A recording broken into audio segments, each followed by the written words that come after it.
Welcome to this episode of The Aquarist's Edge, a podcast for home aquarists just like you. Learn more about how to keep a thriving aquarium and discover ideas and tips to give your aquarium the edge. And now, over to our host, Arthur Preston. Today's episode will be yet another of our Care Guide episodes. For those of you who are listening on YouTube, I will place a link to the Care Guide playlist on the screen and also in the description. And for those of you listening on your favorite podcast app, please find the link to the Care Guide playlist in the episode description. And obviously you can go and find those Care Guide episodes also in the podcast list on the podcast app.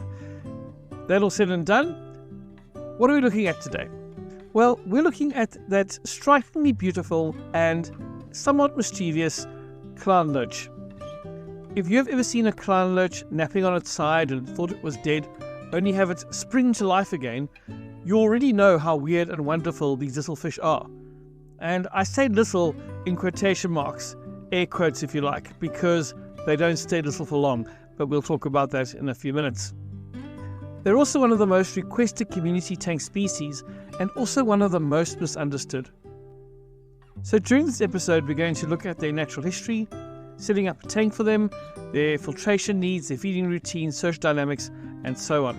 So whether you're a beginner drawn to their colours, or even the name Clown Loach, or a more experienced aquarist looking to solve a mystery around your clown loach, then this episode will be packed with information for you. So let's have a look at the clown loaches from the very beginning, and let's talk about their natural habitat and their wild behaviour. It's always helpful to look at fish in the wild because that'll help us understand how we can set up our tanks best for them when they're living in our little glass boxes. Clown loaches are native to Indonesia, specifically the islands of Sumatra and Borneo, and they inhabit slow-moving rivers, floodplains, and forests that are seasonally flooded throughout the year. During the wet season, they migrate into flooded areas to spawn and forage, but during the dry season, they retreat to deeper channels. So they're constantly involved in this seasonal migration. And because they do this, they experience varying water parameters, including changes in temperature and pH. They often have extremely large areas in which to swim and forage. And they're also used to working their way through dense root systems, leaf litter, and debris fields. And that gives them a place to hide and in which to feel secure. When we begin to understand this wild habitat and this behavior, it will tell us something about why they're active and curious, and they love complex environments. It also explains why small tanks and just bare, sterile setups don't work for them. So let's talk about the setup. Let's talk about the tank in which we want to keep a clown loach. Most clown loaches are sold as juveniles, as babies. They're usually around 5 to 7 centimeters in size. And for a lot of people walking into a fish shop, into an aquarium store, they see these quirky little fish, they're colourful, they've got this cute name, and you're tempted to buy a few. But you've got to remember that in captivity they can grow up to 20 to 30 centimeters in length. In the wild, clown loaches have been found to be over 35 centimeters. So what you want to get in terms of a tank size is 400 litres for a small group, but ideally 600 litres or more for long-term housing. Now, that might seem like a heck of a lot of water, and I suppose it is. But if you really have the long-term health of your clown loach in mind, don't go putting it into a small tank. These fish are also bottom dwellers, so horizontal swimming space is more important than height. So wide tanks with a large footprint give them a lot more room to shoal. Use soft and rounded gravel or sand because the clown loaches like to sift through the substrate. They've got delicate barbels that are easily damaged by the sharp edges of ordinary gravel. In terms of decor in the tank, you want to be putting in things like tubes, coconut huts, maybe stacked slate, driftwood roots and so forth. They enjoy places in which to explore and hide. You want to have hardy plants such as barbitus or java fern, attach those to hardscape and use floating plants for shade. Leaf litter is always great for these fish, and so Indian almond leaves or oak leaves mimic the natural cover and release beneficial tannins into the water. In terms of lighting, you can keep your tank lights moderate to dim because tanks that are too bright can stress clown loaches, especially when they don't have hiding spaces. These fish are also jumpers, so make sure you have a tight-fitting lid. They will tend to jump if they're startled or soon after they're introduced to a new tank. What about the water chemistry? What parameters are we needing for clown loaches? These are sensitive fish, but they're not fragile if you get the basics right. Your temperature needs to be between 26 and 30 degrees Celsius with a pH of between 6 and 7.4. They like soft to medium water, and the key word is stability. Drastic pH swings or infrequent water changes will lead to stress and disease. Clown loaches produce a lot of waste due to their high activity and protein-rich diets, so have a suitably sized filter available on your tank.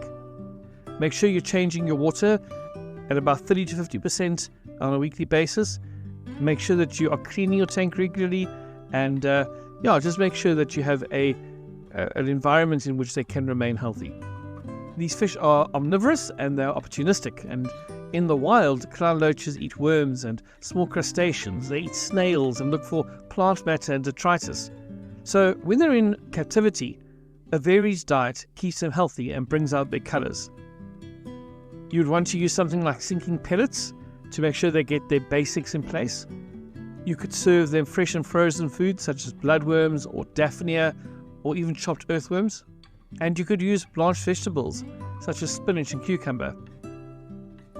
One of the things that clown loaches are known for and are often bought for this purpose, they like to snack on live snails.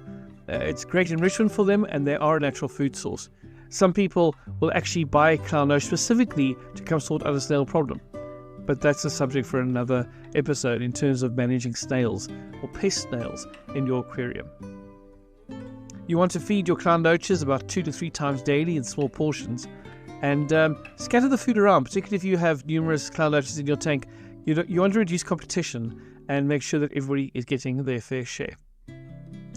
The truth is that dominant loaches, the bigger ones or the more aggressive ones, are going to hog the food, and that's not what you're looking for. They are highly social though, and keeping fewer than 5 can in fact lead to stress and increased aggression and more hiding.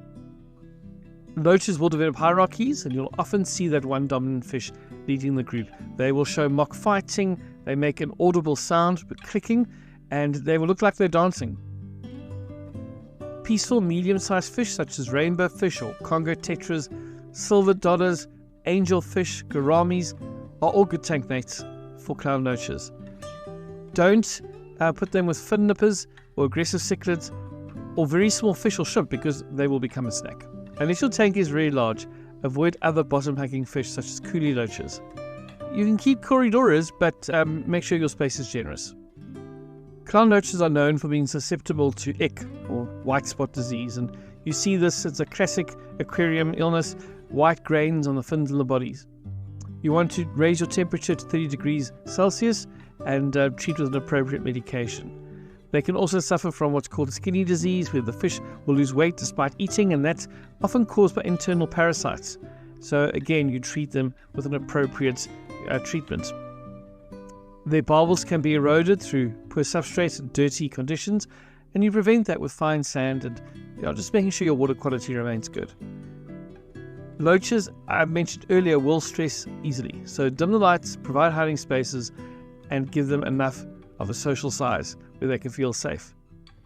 And always a good idea, quarantine your new fish. They are disease sensitive and often suffer during a rushed introduction to a community tank. Now, can you breed clown loaches in your home aquarium? It's extremely difficult to do so, and they are rarely bred in home aquariums. Most egg laying in commercial farms for clown loaches is hormone induced. The challenges of breeding clown loaches are that they take 5 to 7 years to reach sexual maturity. They require a flooded environment to trigger spawning. There really isn't a reliable method without hormone injection. And if you are looking at your fish in your tank and you notice that they are group chasing, the swelling of the belly in the females, there's increased activity during stormy weather, they could be looking to breed. It's just highly unlikely. If you ever manage to get that right, please let me know straight away. We'd love to feature that story in an episode. Let's ask a couple of FAQs. Can clown loaches be kept with shrimp? No, not safely at all. Even your bigger shrimp are at risk.